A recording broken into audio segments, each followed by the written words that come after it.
The morning sun in Sicily was not a gentle visitor. It arrived boldly, painting the whitewashed walls of the convent in a light so bright it felt like a physical presence. Within those walls, the day did not begin with the sun, but in the soft, dark air before it.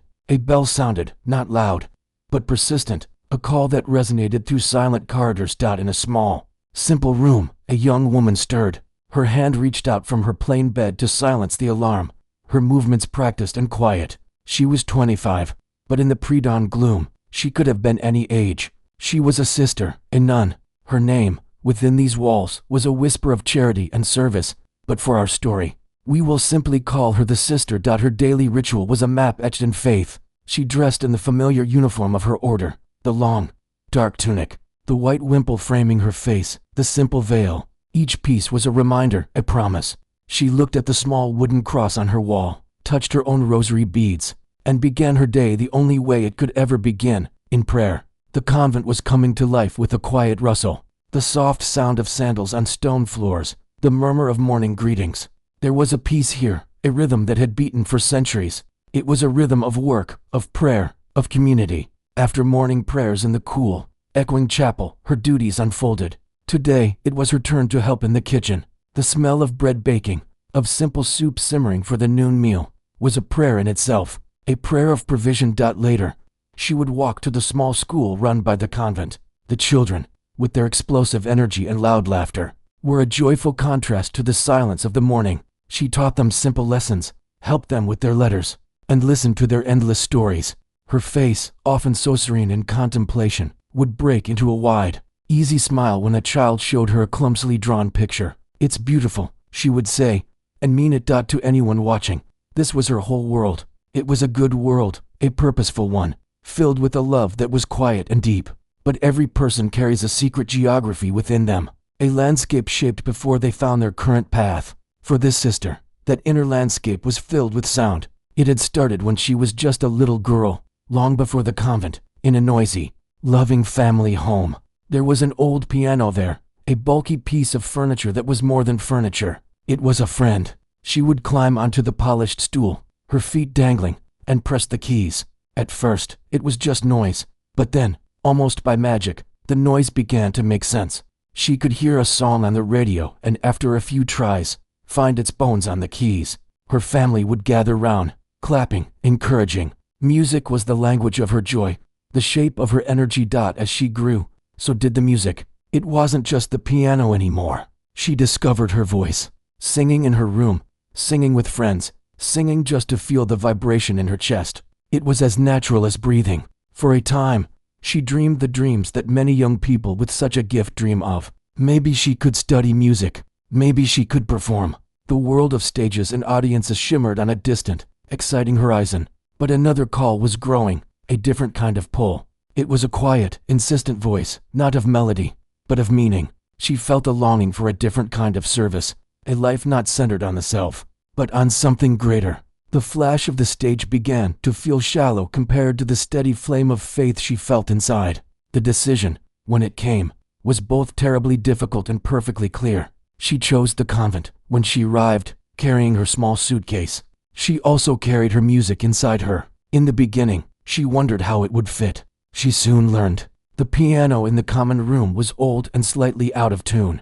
It was mostly used for Sunday hymns. She would sit there sometimes, when the room was empty, and let her fingers wander. She played not pop songs now, but gentle, flowing pieces that matched the peace of the courtyard garden outside the window. Sometimes she would play a hymn, but she would weave her own quiet improvisations around the melody, a private conversation between her and the divine.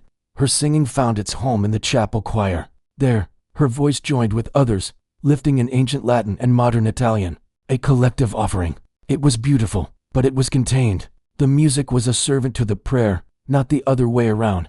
One afternoon, she was in the common room, the late sun stretching across the floor. She was alone. A tune had been circling in her head all day, a catchy, modern song she'd heard on a radio in the kitchen. Without really thinking, her fingers found their way to the keys and she began to play it, softly at first, then with more feeling, her voice humming along. The door opened. It was the Mother Superior, the wise, kind-eyed woman who led their community. The sisters' hands froze on the keys, the sound cutting off abruptly. She felt a flush of heat in her cheeks, as if she'd been caught doing something wrong. The Mother Superior smiled, but it was a smile of gentle caution. She walked in and sat in a chair nearby. "That was lovely, my dear," she said. Her voice was soft. "You have a beautiful gift from God." The sister waited, her hands folded in her lap now. "But remember," the Mother Superior continued, her gaze steady and loving, "this is your home. Our life is here. Our work is here. The world outside," she paused, choosing her words carefully, "the world of performance, of shows and stages, it is a different world. It is built on pride and noise. Our path is one of humility and quiet service. Your music is a beautiful prayer here. Let it be that. Don't let it become a distraction." The sister nodded, her eyes downcast. She understood. Truly, she did. The Mother Superior wasn't being cruel. She was being protective. She was guarding the spirit of their community, the sacred focus of their lives. The sister's desire to play a pop song wasn't evil, but it was a tiny thread connecting her back to that old, worldly self. And that self had been put away. "Thank you, Mother," the sister said, her voice quiet.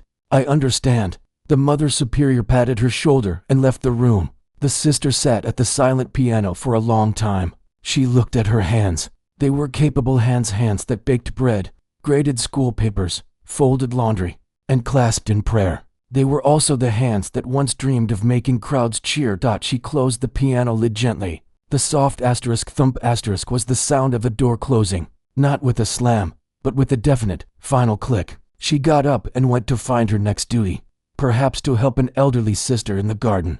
The music inside her didn't die. It couldn't, but it settled, like a river finding a new, deeper channel, flowing silently underground. It became part of her private heart, a language for her alone and for God. The dream of sharing it with a wider world seemed not just impossible, but somehow wrong, a betrayal of the peaceful, hidden life she had chosen. She was content. She was at peace. This was her calling, and for a long, long time, that was the end of the story. The piano in the common room gathered a fine layer of dust, and the sister's world remained perfectly, prayerfully, small. The weeks turned into months, and the quiet rhythm of the convent held steady. The sister went through her days with a sense of deep, if predictable, peace. Her hands were busy with chores, her mind often lifted in prayer, and her voice was raised only in the chapel or in gentle songs to the children. The memory of the Mother Superior's gentle warning was like a small, smooth stone in her pocket. She was always aware of it, but it no longer caused a ripple. Then, one ordinary evening, the routine shifted. It was a night for community, a time when the sisters could relax a little together. In the common room, the older nuns settled into their favorite chairs with knitting or books. The younger ones, including our sister, chatted softly. Someone had turned on the small television in the corner. It was a rare thing. The television wasn't used for entertainment much, mostly for the news or an occasional approved program. Tonight, it was just background noise. A flashy commercial for soap, then one for a car. The sister was half listening to a conversation about the school's upcoming play. Then, the sound from the television changed. A burst of loud, exciting music, the quick flash of colorful lights, and the roar of a crowd filled the room. A few of the sisters looked up. On the screen, a young man with a guitar was singing his heart out, his eyes squeezed shut with passion. The camera cut to four large, red chairs with their backs to him. As the song built to a climax, one of the chairs suddenly spun around, revealing a famous singer, smiling and clapping. The audience in the television screamed with approval. "What on earth is that?" one of the older sisters asked, peering over her glasses. A younger nun who sometimes listened to the radio smiled. "It's asterisk the voice asterisk," she explained. "It's a talent show. The judges can't see the person singing. They only listen. If they like the voice, they press a button and their chair turns around. It means they want to coach that singer. They only listen to the voice." Another sister mused. "Not to how they look. That's the idea," the younger nun said. The sister who loved music watched, transfixed. She had heard of such shows, of course, but she had never really seen one. The energy was overwhelming, almost shocking in its intensity. It was a world of glitter and noise, the complete opposite of the convent's stone-walled silence. She felt a familiar, old feeling stir the thrill of performance. The electric connection between a singer and an audience. The young man on the screen was crying now, hugging the famous judge who had turned for him. His dream was coming true, right there in front of everyone. The sister felt a genuine joy for him, but it was mixed with a sharp, unexpected pang. It was a feeling she thought she had buried. It wasn't envy, exactly. It was more like recognition. That was the language she knew, the language of song used to chase a dream. As the next performer came on, a joke formed in the room. The younger nun who had explained the show nudged our sister with an elbow, a playful glint in her eye. "You know, you have a better voice than that. You should go on there." The room erupted in soft, good-natured laughter. It was the funniest idea in the world. A nun, in her full habit, on that crazy, secular stage? It was absurd, impossible, hilarious. The sister laughed too, shaking her head, her face flushing. "Oh, yes, I can just see it now," she said, playing along. "I'd walk out, and they'd think it was a technical error." The laughter died down, the conversation moved on, and another performer began to sing. But the joke, like a seed carried by the wind, had found a crack in a wall. It lodged itself deep in the sister's mind. That night, in the silence of her cell, she couldn't sleep. The image of the spinning chair wouldn't leave her. They only listened to the voice. The words echoed. It was a pure idea, in a way. It wasn't about beauty or fashion or image. It was just about the gift, her gift, and then a new thought, dangerous and compelling, began to form. It wasn't about being a star. That old dream was gone, and she didn't miss it. This was different. What if she could use that gift, on that enormous stage, for something else? What if she could take the message of the peace she felt every day, the joy, the love that was the core of her life, and shout it into that noisy, glittering world? Not with a sermon, but with a song? The people in that audience, the millions watching at home, they might never step foot in a chapel. They might think her life was a mystery, or even a joke, like the gentle joke her sisters had made. But what if they could hear the joy in it? What if she could be a bridge, for just 3 minutes, between two worlds that never spoke? The idea terrified her. It meant stepping out from behind these walls. It meant facing ridicule, judgment, and maybe even rejection from her own community. It would be seen as pride, as a distraction, as everything the Mother Superior had warned her about. For days, she carried the idea like a secret fever. She prayed about it, harder than she had prayed about anything since deciding to enter the convent. She asked for a sign, for guidance. The silence in her prayers felt heavy, expectant. The answer didn't come as a booming voice. It came as a growing, stubborn certainty in her heart. It felt less like a desire and more like a mission, a calling within a calling. It wasn't I want to sing for fame, but I might be able to serve in a way I never imagined. Gathering every ounce of her courage, she asked for a formal meeting with the Mother Superior. She stood in the older woman's tidy office, her hands clasped so tightly her knuckles were white. The window looked out over the herb garden, a place of perfect order. "Mother," she began, her voice trembling slightly. "I have an idea. It will sound it as very unusual." She laid it out, haltingly. The television show, the concept of the blind audition, her desire not to chase fame, but to offer a witness, to show a different face of faith, one that was joyful, youthful, and full of talent given by God. "I would go as I am," she said, touching her habit, not pretending to be anything else. "I would just sing." The Mother Superior listened. She did not interrupt. Her face was impossible to read, a mask of calm patience.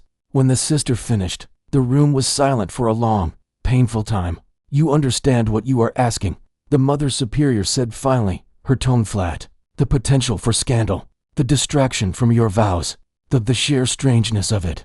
People will not understand. They will mock you. They might mock us all. I know," the sister whispered. "You could fail publicly. Your voice could crack. No one might turn their chair. Have you thought of that?" "I have," the sister said, and to her own surprise, a small, genuine smile touched her lips. "Then I would come home, and it would be over. But at least I tried to share the joy he gave me." Another long silence. The Mother Superior looked at her, really looked at her. She saw not a rebellious girl, but a young woman with a fire in her eyes that she hadn't seen before, a fire that was not worldly, but fiercely spiritual. "I will need to pray on this," the Mother Superior said, "and I will need to speak with the council. This is not a decision for me alone. The risk is great." The sister nodded, her heart pounding. "Thank you for listening, Mother." Days of agonizing waiting followed. The sister tried to lose herself in her work, but her mind was a whirlwind. She imagined every possible outcome, from a firm, kind no to the terrifying possibility of a yes. Finally, she was called back to the office. The Mother Superior's expression was grave, but there was a faint, almost bewildered light in her eyes. "The council has discussed it at length," she said. "We have concerns. Many concerns." She paused, taking a deep breath. "But we also believe that the Holy Spirit sometimes works in ways that confound our human plans. We cannot ignore the sincerity of your calling, or the potential, however remote, for a true act of service." She leaned forward, her gaze sharp.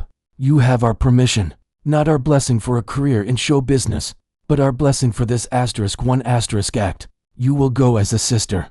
You will return as a sister. You will carry our life with you onto that stage. Do you understand the difference?" A wave of emotion, so powerful it was dizzying, swept through the sister. She could only nod, tears springing to her eyes. "Thank you," she managed to say. "I understand completely." As she left the office, the reality of it crashed down on her. They had said yes. The impossible was going to happen. The quiet nun from Sicily was going to walk onto the biggest stage in the country. The fear was still there, a cold knot in her stomach, but beneath it was something else, a rock-solid, terrifying, and exhilarating sense of purpose. The music that had flowed underground for so long was about to break into the sun. The days that followed the Mother Superior's yes were a strange, suspended time. The sister moved through her familiar routine: prayers, chores, teaching, but everything felt different. The walls of the convent, which had always felt like a peaceful embrace, now also felt like the edges of a launching pad. She was preparing for a journey to another planet. Quietly, she began to practice, not in the common room, but in a small, unused storage room at the back of the chapel where an old, upright piano sat covered in sheets. The sound was muffled, private. She had chosen her song carefully. It needed to be something modern, something that would connect with the people on that stage and at home. But it also had to have a message she could believe in. She settled on a powerful, popular song about unwavering love and resilience. She practiced until her voice felt strong and sure, until the melody was a part of her heartbeat. The practicalities were surreal. A phone call was made to the television program. The reaction on the other end was exactly what you might expect: confusion, disbelief, a suspicion that it was a prank. After several conversations and assurances from a kindly local priest, who agreed to vouch for the situation, an audition slot was reluctantly granted. It was clear they were humoring her, expecting a strange, perhaps pathetic, spectacle that would never make it to air. The day of the preliminary audition arrived. She traveled with an older sister as a chaperone, a silent, supportive presence. The venue was a nondescript building in the city. The noise hit her first: the chatter of hundreds of hopeful voices, the nervous scales sung in corners, the thump of bass from someone's headphones. The air smelled of hairspray, coffee, and ambition. Young people in flashy clothes, with guitars and dreams in their eyes, paced the halls. They looked at her as she walked in, her simple black habit and veil a stark black and white photograph moving through a world of vivid color. The conversations hushed, eyes followed her, wide with curiosity and a hint of mockery. She heard a stifled giggle, a whispered, "Is this for real?" She kept her eyes forward, her hands clasped. She felt 1,000 years old, and completely out of place. Inside, she was trembling. This was a mistake. What was she thinking? The Mother Superior was right.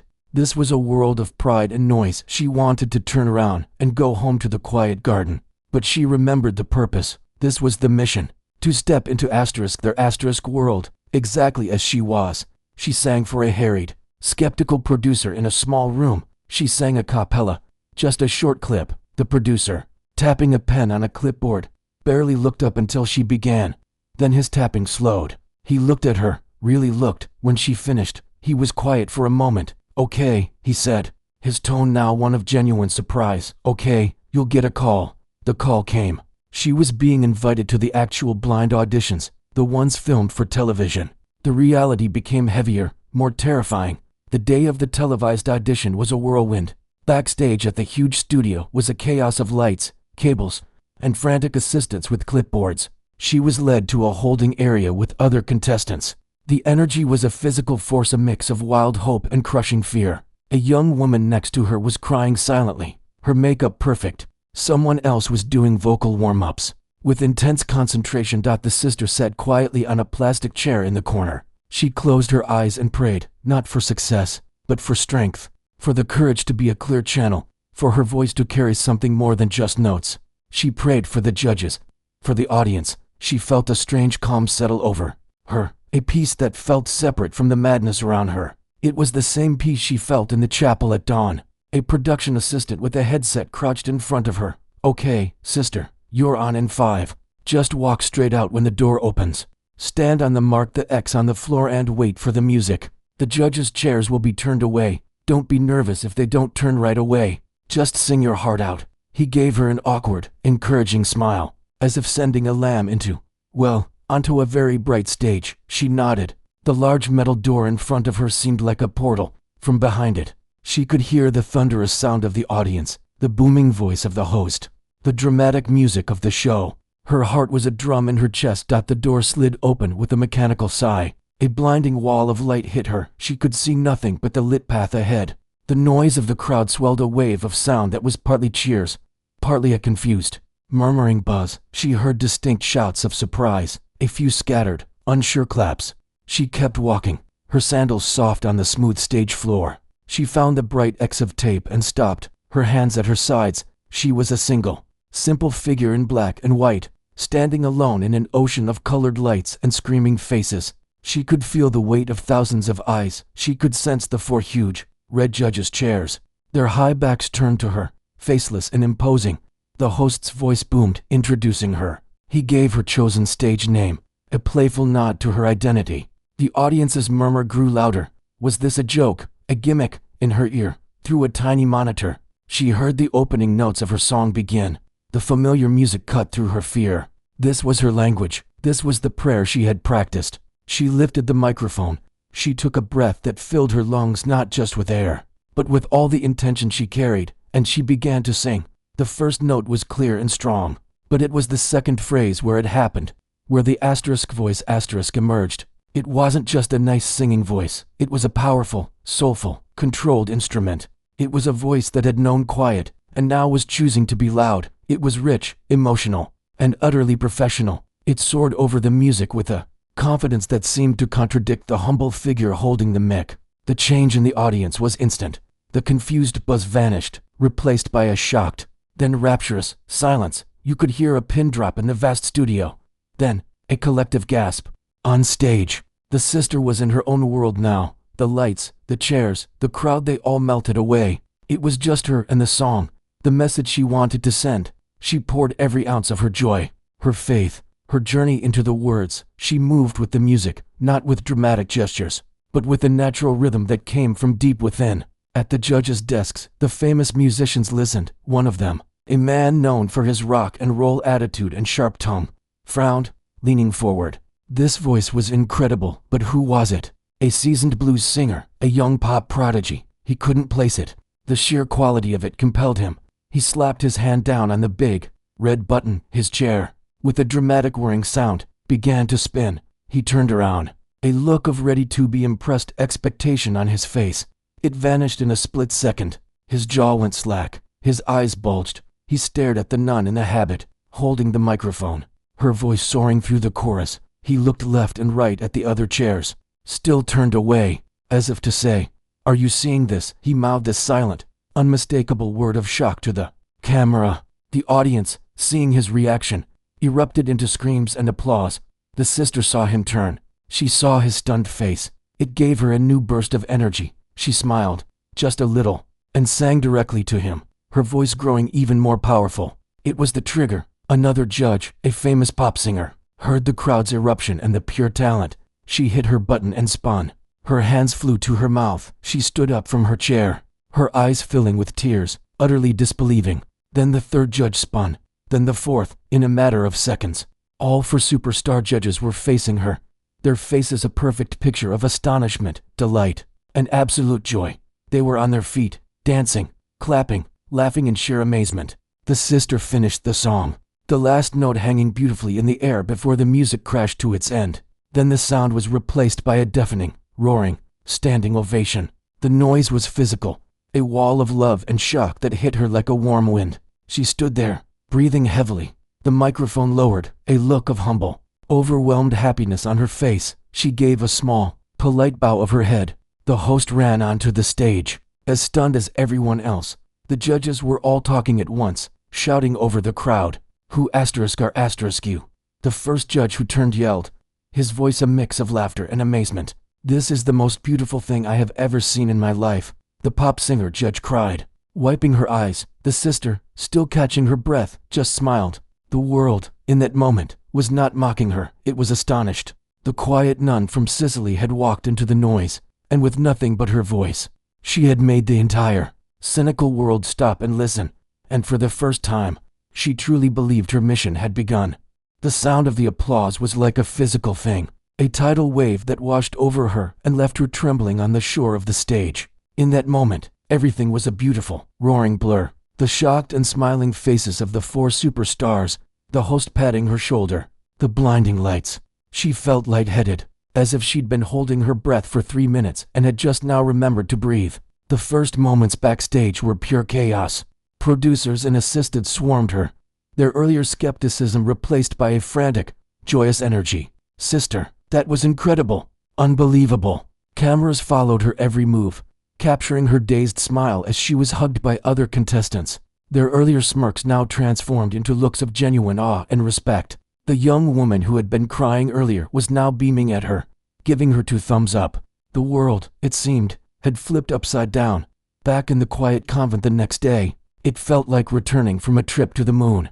The familiar stone corridors, the scent of wax and flowers in the chapel, the soft voices of her sisters, it was all the same. Yet she was not. She was the same sister, she did the same chores, but a historic thing had happened. She had stepped out, and the world had seen her. The Mother Superior greeted her with a long, searching look, then a slow, deep smile. You did well, she said simply, and the words meant more than any trophy. But the outside world had not moved on. Her audition wasn't just a clip on a show. It became a firestorm. It was on the news. It was on the internet. People shared the video with titles like "You Won't Believe This Voice" and "The Singing Nun Stuns Italy." Newspapers had her picture on the front page. Television talk shows discussed the phenomenon for the sister. This was the strange new part of her mission. She had wanted to share a message of joy, and now millions were listening. But they were also talking, debating, and projecting all their own ideas onto her simple black habit. Some called it a beautiful witness, a breath of fresh air. Others were cynical, calling it a clever publicity stunt by the church. A few were even angry, saying a nun had no place in such a secular arena. She heard snippets of this from the younger sisters who followed the news, and she read some of the letters that started pouring into the convent, letters of thanks, letters of criticism, marriage proposals, and requests for prayers. It was overwhelming. Her life had been about avoiding the occasion of sin and worldly distraction. Now, she was arguably one of the most talked about people in the country. The peace of the convent became her sanctuary more than ever. In the chapel, on her knees, she would pray for guidance. Help me to use this, not be used by it, she whispered. The show went on. She advanced to the next round, the battles, where 2 singers from the same team compete, and only one can go forward. Her coach, the rock and roll judge who had spun his chair first, was now her guide. He treated her not as a novelty, but with a new, profound respect. In rehearsals, he was all business, pushing her technically, helping her find new shades in her voice.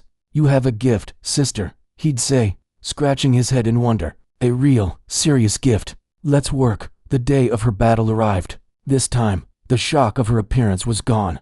The audience cheered for her the moment she walked out. She was no longer an unknown. She was a favorite. But the pressure was different now. It wasn't about surprise. It was about proving that the first time wasn't a fluke, that she belonged there not as a symbol, but as a singer. She stood on stage with her opponent, a talented young man with a guitar. They sang a duet, a powerful ballad that required harmony and passion. She poured herself into it, her voice blending, then soaring above his. It was intense, emotional. When they finished, the decision fell to her coach. He looked pained. He praised the young man's artistry, his skill. Then he looked at her. Sister, he said, his voice thick with emotion. What you have is more than skill. It's a light. I have to go with the light. He chose her. She felt a pang of guilt as she hugged the defeated young man, but also a surge of humility. She was moving forward. Each performance was now a tightrope walk. She had to choose songs carefully. They couldn't be hymns that would be too obvious, and it would put her in a box labeled religious act, but they had to have meaning, a core of goodness she could connect to. She sang songs about love, about resilience, about hope. Before one live performance, as she stood with the host who was about to introduce her, a moment of pure impulse took over. The host asked if she was nervous. She looked into the camera, thinking of all the people watching, thinking of the children she taught, thinking of a world that often seemed so lost. "May I ask for something?" she said, her voice calm but clear in the microphone. The host, surprised, nodded. Of course. She looked directly into the lens. "I would like to ask everyone watching, if they can, to say a small prayer. A prayer for all the children in the world who are suffering, who are in trouble, who have no peace. Just a small, silent prayer from your heart." There was a beat of stunned silence in the studio. Then, a wave of applause, softer this time, respectful. It wasn't a preaching moment. It was a pastoral one. A sister, being a sister, on national television. It was perhaps the most radical thing she had done yet. The public vote kept saving her, pushing her forward. She wasn't just the judge's darling. People at home were picking up their phones and voting for her. They were voting for the voice. Yes, but also for the story, for the joy, for the symbol of something unexpected and pure in a cynical world. Back in the convent, her sisters gathered around the small TV each week, a nervous, proud cheering squad. The Mother Superior watched, her hands often clasped tightly, praying along. The sisters' mission, they could all see, was unfolding in ways none of them could have scripted. She was a bridge. She was showing that faith could be dynamic, that a woman who had chosen a life of service could also own a stage with a power that left pop stars in tears. She was proving that the habit didn't hide a person, it framed one. With all her God-given talent shining through, the world was watching, and for a few minutes each week, they weren't debating or mocking. They were just listening, some of them with tears in their eyes, to a singing nun who seemed to be telling them, without saying a word, that joy and faith could have the most astonishing sound. The final night arrived not with the quiet whisper of a convent bell, but with the deafening, rhythmic chant of a crowd that seemed to shake the very foundations of the television studio. The air was electric, thick with the smell of hot lights and anticipation. Backstage was a world of controlled frenzied makeup artists, stylists, managers barking orders, and contestants trying to find a quiet corner to focus. In the middle of it all, the sister sat. She was in a small, temporary dressing room that was really just a curtained-off area. The noise was muffled here, but she could still feel the vibration of the bass from the stage. She had been given a simple, elegant blue gown to wear over her habit for the final performances, a small concession to the show of it all, but her veil remained, a white anchor amidst the glamour. She looked at her hands. They were still the same hands. They had scrubbed floors, held children's tiny fingers, clasped rosary beads, and now, they would hold a microphone on the biggest night of her impossible journey. She closed her eyes. The prayers she said now were not for victory, but for clarity. "Let me be an instrument," she thought.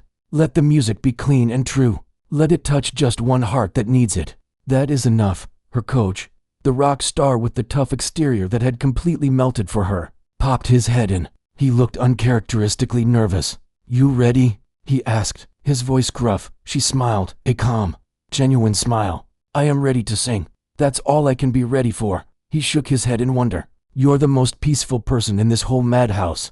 Just to sing like you did the first time. Sing like you're in your chapel. Forget the millions. Forget the trophy." She nodded. That was the plan. The final was a duel between her and one other singer, a man with a magnificent, classically trained voice. He was everything the music industry expected. Charismatic, handsome, with a powerful technique. He was the obvious choice. She was the miracle. They would each perform one last song, and then the fate would be placed in the hands of the Italian public, voting by phone. Her rival went first. He performed an operatic pop song, his voice soaring through the rafters with breathtaking precision. It was a masterclass in skill.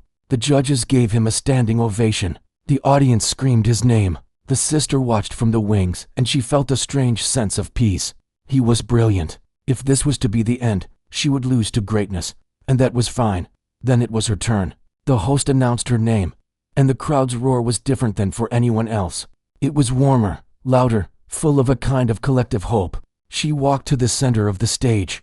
The lights were so bright she could only see the first few rows of faces, a sea of smiling, tearful, excited expressions. She had chosen her song carefully. It was a ballad about being a hero, about finding the strength inside when you are afraid. As the first, Gentle piano notes began. The arena hushed. She brought the microphone to her lips, and she began not to sing at the crowd, but for them. Her voice was clear, emotional, but restrained at first, pulling everyone in close. She thought of her journey, the silent piano, the Mother Superior's caution, the laughter of her sisters, the terrifying walk onto this very stage months ago, the millions of letters from people who said her story gave them hope. As the song built, so did her voice. It wasn't the technical power of her rival. It was an emotional power. It was a story told in melody. She wasn't just singing about being a hero. In her simple, steadfast presence, she was embodying a different kind of courage. The courage to be different. The courage to bring your whole self, even your faith, into places where it wasn't expected. The chorus exploded, and her voice filled the studio, rich and full of a piercing, joyful ache. She saw judges wiping their eyes. She saw people in the audience holding each other, singing along, some with hands pressed to their hearts. When the last, long note faded into silence, there was a moment of absolute quiet. Then, the eruption. It was thunderous, a physical force of love and acceptance. The judges were on their feet, not just clapping, but applauding with their hands over their heads. Her coach was beaming, pumping his fist. She stood there, breathing heavily, a little overwhelmed, and gave her familiar, humble bow of the head. Now, there was nothing left to do but wait. The two finalists stood side by side with the host as the voting lines were opened. The minutes felt like hours.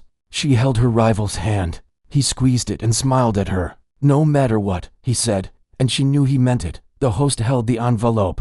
The music drummed a tense rhythm. The entire country seemed to be holding its breath. He tore it open, looked at the card, and his eyes went wide. And the winner of Asterisk, the voice of Italy, Asterisk his. He paused for an agonizing beat, then shouted her name. The sound that followed was like the roof blowing off the building. Confetti cannons exploded, raining down colored paper. The lights went wild. Her rival hugged her immediately, lifting her off her feet in a genuine gesture of congratulations. Her coach ran onto the stage, swept her into a bear hug, laughing and crying at the same time. The other judges swarmed her, kissing her on the cheeks, patting her veil. She was handed a large, glittering trophy. It felt heavy and strange in her hands. She looked at it, then looked out at the celebrating chaos. Cameras pushed in on her face, waiting for her victory speech. The host handed her a microphone, quieting the crowd. She stood there, the unlikely champion, in her habit and veil, confetti sticking to the dark fabric. She smiled, tears now freely flowing down her cheeks. But her mind was clear. The trophy was not the mission. The mission was the message. She didn't thank a record label. She didn't talk about her future hits. She looked straight into the camera that was beaming her image to a nation. And she did something that would be remembered long after the song was forgotten. "Thank you," she said, her voice trembling with emotion but clear. "Thank you from the bottom of my heart. This is a joy, a great joy." She paused, gathering her thoughts. "But there is someone I must thank in a special way, someone who gave me the courage." The crowd quieted. Curious, she took a deep breath. "Father Francis," she said, using the familiar Italian name for the Pope. "If you are watching, from down here, we send you a greeting." The audience cheered, understanding. Then her face grew more earnest, her eyes pleading and hopeful into the lens. "Father Francis, give me a blessing. Please, bless me and all the people who have believed in this miracle." It was not a request for fame or success. It was a daughter of the church, in her moment of greatest worldly triumph, turning back to her spiritual father and asking for a blessing. It was the most authentic thing she could have done. It sealed her victory not as a television contest, but as a moment of profound human and spiritual connection. The celebration continued, but her heart was already turning for home. The next days and weeks were a whirlwind of interviews, photo shoots, and offers. But through it all, her anchor held. She recorded one album, as promised, with all the proceeds going to charity. She gave a few concerts, always in her habit, always taking a moment to speak of peace and kindness. But the spotlight, as bright as it was not her home. The calling that had led her onto that stage was the same calling that led her back. Slowly, surely, she stepped away from the glitter. The trophy was put away. The blue gown was hung up. She returned to the convent in Sicily, to the morning bells, to the simple meals, to the children in the school, to the quiet piano in the common room. The sisters welcomed her back not as a star, but as their sister who had gone on a remarkable journey and returned. She was the same, yet deepened. Sometimes, when the room is empty, she still sits at that piano. She might play a hymn, or she might play the pop song she sang on that first, shocking night. The notes are the same, but they sound different now. They are quieter, a personal memory of a time when a simple nun, once gently stopped from playing, played for the whole world, and with a single, joyful, astonishing song, reminded everyone that the most beautiful music often comes from the most unexpected places. And her life, the real life she chose, continued on, a quiet, steady melody of service, far from the roaring crowds, but forever changed by them.